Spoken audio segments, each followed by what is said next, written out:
Chapter 17, Journey to London. The great yellow wasteland lay dim and milky in the moonlight as the big friendly giant went galloping across it.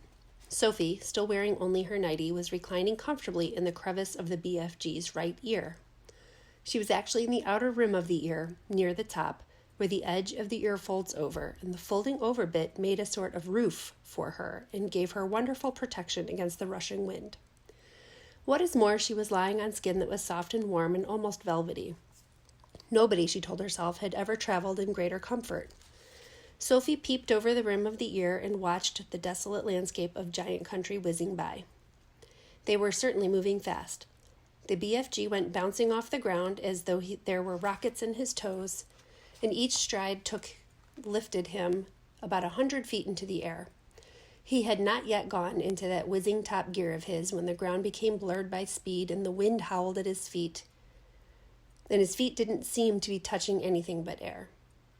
That would come later. Sophie had not slept for long. She was very tired. She was also warm and comfortable. She dozed off. She didn't know how long she slept, but when she woke up again and looked out over the edge of the ear, the landscape had changed completely. They were in the green country now, with mountains and forests. It was still dark, but the moon was shining as brightly as ever.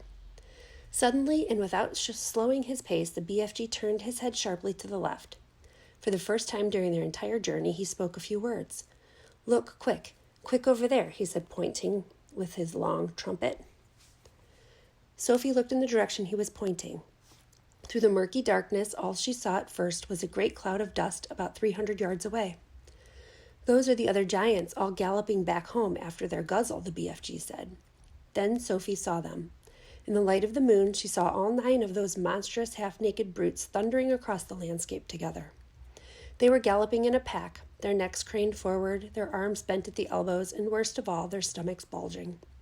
The strides they took were incredible. Their speed was unbelievable. Their feet pounded and thundered on the ground and left a great sheet of dust behind them. But in 10 seconds, they were gone. "A lot of little girlsies and boysies is no longer sleeping in their beds tonight," the BFG said. Sophie felt quite ill. But this grim encounter made her more than ever determined to go through with her mission. It must have been about an hour or so later that the BFG began to slow his pace. "We is in England now," he said suddenly. Dark though it was, Sophie could see that they were in a country of green fields and the neat hedges in between the fields. There were hills with trees all over them, and occasionally there were roads with lights of cars moving along. Each time they came to a road, the BFG was over it and away, and no motorist could possibly have seen anything except a black shadow flashing overhead. All at once, a curious orange-colored glow appeared in the night sky ahead of them. "We is coming close to London," the BFG said. He slowed to a trot. He began looking about cautiously. Groups of houses were now appearing on all sides, but there were still no lights in their windows. It was too early for anyone to be getting up yet. "Someone's bound to see us," Sophie said. "Never is they seeing me," the BFG said confidently. "You is forgetting that I is doing this sort of thing for years and years and years. No human being is ever catching me, even the smallest wink of me." "I did," Sophie said. "Ah," he said, "yes, but you were the very first." During the next half hour, things moved so swiftly and so silently that Sophie, crouching the giant's ear, was unable to understand exactly what was going on. They were in streets. There were houses everywhere. Sometimes there were shops. There were bright lamps in the streets. There were quite a few people about, and there were cars with lights on, but nobody ever noticed the BFG. It was impossible to understand quite how he did it. There was a kind of magic in his movement. He seemed to melt into the shadows. He would glide. That was the only word to describe his way of moving. He would glide noiselessly from one dark place to another, always moving, always gliding forward through the streets of London, his black cloak blending with the shadows of the night. It is quite possible that 1 or 2 late-night wanderers might have thought they saw a tall black shadow skimming swiftly down the murky side street.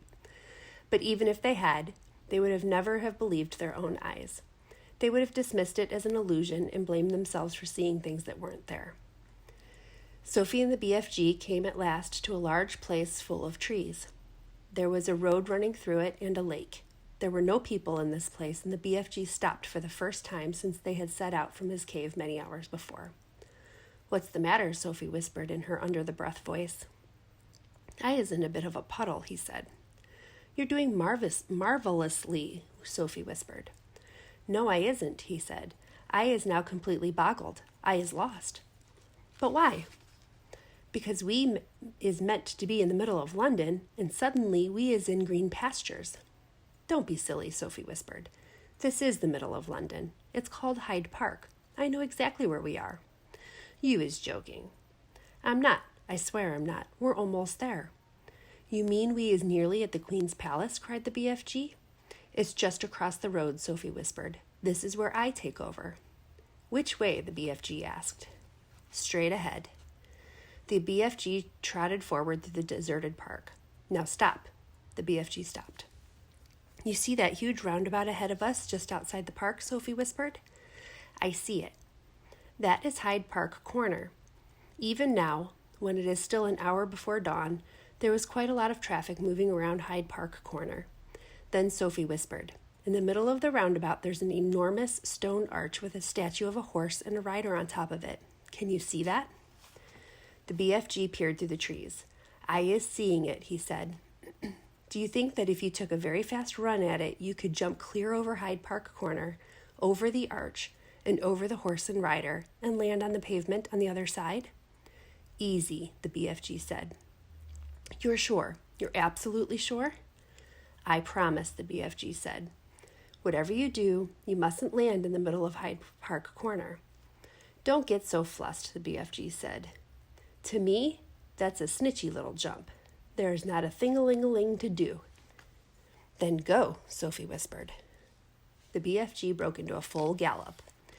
He went scorching across the park, and just before he reached the railings that divided it from the street, he took off. It was a gigantic leap. He flew high over Hyde Park Corner and landed as softly as a cat on the pavement on the other side. "Well done," Sophie whispered. "Now quick, over that wall." Directly in front of them, bordering the pavement, there was a brick wall with fearsome-looking spikes all along the top of it. A swift crouch, a little leap, and the BFG was over it. "We're there," Sophie whispered excitedly. "We're in the Queen's back garden."